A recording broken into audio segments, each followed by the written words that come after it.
ನೀವು ಈ ಥರ ಮನೇಲಿ ಮಾಡಿರ್ತೀರ ಅಂತ ಗೊತ್ತು. ಆದ್ರೂ ನಾನು ಈ ವಿಡಿಯೋನ ನಿಮ್ಮ ಹತ್ರ ಶೇರ್ ಮಾಡ್ಕೊಂಡಿದ್ದೀನಿ. ಈ ರೆಸಿಪಿ ನಿಮ್ಮೆಲ್ರಿಗೂ ಇಷ್ಟ ಆಗುತ್ತೆ ಅಂದ್ಕೊಂಡಿದ್ದೀನಿ. ಸುಮಾ ಅಡುಗೆ ರೆಸಿಪಿ ಚಾನಲ್ಗೆ ಸ್ವಾಗತ.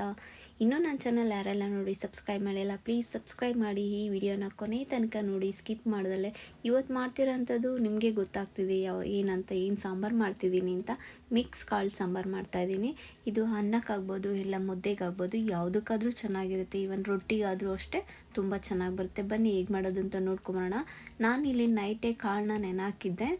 ಎಲ್ಲ ನೈಟ್ ನೆನೆಹಾಕಿ ನಾನು ಮಾರ್ನಿಂಗ್ ಸಾಂಬಾರು ಮಾಡಬೇಕಾಗಿರೋದ್ರಿಂದ.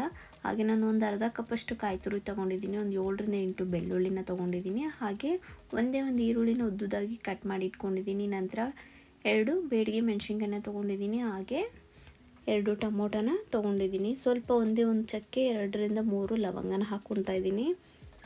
ಈಗ ನಾನು ಮೊದಲಿಗೆ ಒಂದು ಮಿಕ್ಸಿ ಜಾರ್ ತೊಗೊಂಡು ನಾವು ತೊಗೊಂಡಂಥದ್ದು ಎಲ್ಲ ಐಟಮ್ಸ್ನೂ ಹಾಕೊಳ್ಳೋಣ.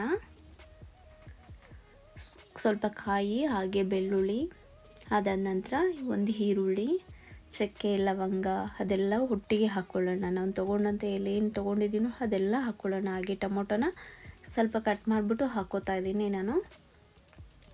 ಹಾಕೊಂಡ ನಂತರ ನಾನೀಗ ಮೆಣಸಿನ್ಕಾಯಿನೂ ಸಹಿತ 2 ತುಂಡು ಮುರಿದು ಹಾಕ್ಕೊಂಡಿದ್ದೀನಿ ನಾನು. ಹಾಗೆ ಮುರ್ಕೊಂಡ ನಂತರ ನಾನು ಇದಕ್ಕೆ ಸ್ವಲ್ಪ ಒಂದು 1.5 ಟೇಬಲ್ ಸ್ಪೂನಷ್ಟು ಧನಿಯಾ ಪೌಡ್ರನ್ನ ಹಾಕ್ತಾಯಿದ್ದೀನಿ. ನಾನಿಲ್ಲಿ ಪ್ಯಾಕೆಟ್ ಪೌಡ್ರನ್ನ ಹಾಕ್ಕೋತಾ ಇದ್ದೀನಿ. ಮನೇಲಿಲ್ಲ, ಖಾಲಿ ಆಗಿತ್ತು ಅನ್ನೋಕ್ಕೋಸ್ಕರ.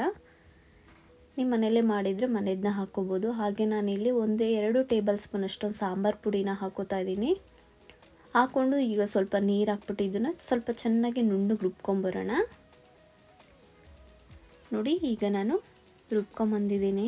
ನೋಡಿ, ನಿಮಗೆ ಗೊತ್ತಾಗ್ತಾ ಇದೆಯಲ್ಲ, ಸ್ವಲ್ಪ ನುಣ್ಣಗೆ ರುಬ್ಕೊಂಬಂದಿದ್ರೆ ಆಯಿತು. ಬನ್ನಿ ಈಗ ಒಗ್ಗರಣೆ ಮಾಡ್ಕೊಂಬರೋಣ. ನಾನಿಲ್ಲಿ ಮೊದಲಿಗೆ ಸ್ಟವ್ ಹಚ್ಚಿ ಒಂದು ಚಿಕ್ಕದೊಂದು ಕುಕ್ಕರ್ನ ಇಟ್ಕೊಂಡಿದ್ದೀನಿ. ಕುಕ್ಕರ್ ಸ್ವಲ್ಪ ಬಿಸಿ ಆದ ನಂತರ ನಾನು ಇದಕ್ಕೆ ಒಂದು ಅರ್ಧ ಟೇಬಲ್ ಸ್ಪೂನಷ್ಟು ಸಾಸಿವೆನ ಹಾಕ್ಕೊಳ್ಳೋಣ. ಸಾಸಿವೆ ಸ್ವಲ್ಪ ಚಿಟಪಟ ಆದ ನಂತರ ನಾನು ಇದಕ್ಕೆ 1ರಿಂದ 1.5 ಟೇಬಲ್ ಸ್ಪೂನಷ್ಟು ಇಲ್ಲಿ ಆಯಿಲ್ ಹಾಕೋತಾ ಇದ್ದೀನಿ. ನೋಡಿ ಫ್ರೆಂಡ್ಸ್, ಆಯಿಲ್ ಸ್ವಲ್ಪ ಬಿಸಿ ಆದ ನಂತರ ನಾನಿಲ್ಲಿ ಒಂದು ಒಗ್ಗರಣೆಗೆ ಅಂತಲೇ ಈರುಳ್ಳಿನ ಕಟ್ ಮಾಡಿ ಇಟ್ಕೊಂಡಿದ್ದೆ. ಅದನ್ನು ಸಹ ನಾನಿಲ್ಲಿ ಈರುಳ್ಳಿನ ಹಾಕೋತಾ ಇದ್ದೀನಿ. ಈರುಳ್ಳಿ ಸ್ವಲ್ಪ ಕಲರ್ ಚೇಂಜ್ ಆಗೋವರೆಗೂ ಮಾತ್ರ ಹುರ್ಕೊಳ್ಳೋಣ, ಸಾಕು. ಈರುಳ್ಳಿ ಈಗ ಸ್ವಲ್ಪ ಕಲರ್ ಚೇಂಜ್ ಆದ ನಂತರ ನಾವು ತೊಗೊಂಡಂಥ ಕಾಳುಗಳು, ನೆನೆಹಾಕಿಟ್ಟದಂಥ ಕಾಳನ್ನ ಹಾಕ್ಕೊಳ್ಳೋಣ. ಕಾಳನ್ನ ಹಾಕ್ಕೊಂಡು ಸ್ವಲ್ಪ ನಾವೀಗ ಚೆನ್ನಾಗಿ ಸ್ವಲ್ಪ ಮಿಕ್ಸ್ ಮಾಡ್ಕೊಳ್ಳೋಣ. ಯಾಕೆಂದರೆ ಒಗ್ಗರಣೆ ಹಾಕಿರೋದ್ರಿಂದ ಸ್ವಲ್ಪ ಮಿಕ್ಸ್ ಮಾಡ್ಕೋಬೇಕಾಗುತ್ತೆ. 1-2 ನಿಮಿಷ ಅಷ್ಟೇ, ಇಲ್ಲ 1 ನಿಮಿಷ ಅಷ್ಟಾದರೆ ಸಾಕು. ಮಿಕ್ಸ್ ಮಾಡ್ಕೊಂಡ ನಂತರ ನಾನಿಲ್ಲಿ ಆಲೂಗೆಡ್ಡೆನ ಕುಯ್ದುಬಿಟ್ಟು ನೀರಲ್ಲಿ ಹಾಕ್ಕೊಂಡಿದ್ದೆ ನಾನು ಕಟ್ ಮಾಡಿ. ಹಾಗೆ ಹಾಕಿದ್ರೆ ಕಪ್ಪಾಗಿಬಿಡುತ್ತೆ ಆಲೂಗೆಡ್ಡೆ. ಅದಕ್ಕೋಸ್ಕರ ನೀರಲ್ಲಿ ಹಾಕಿ ಎತ್ತಿಟ್ರೆ ಬೆಸ್ಟು. ಆಲೂಗೆಡ್ಡೆ ಹಾಕೊಂಡ ನಂತರ ನಾವು ರುಬ್ಬಿದಂಥ ಮಸಾಲೆನ ಹಾಕ್ಕೊಳ್ಳೋಣ. ನೀವು ಎಷ್ಟು ಬೇಕೋ ಅಷ್ಟು ನೀರನ್ನು ನೋಡಿಕೊಂಡು ಹಾಕ್ಕೊಳ್ಳಿ.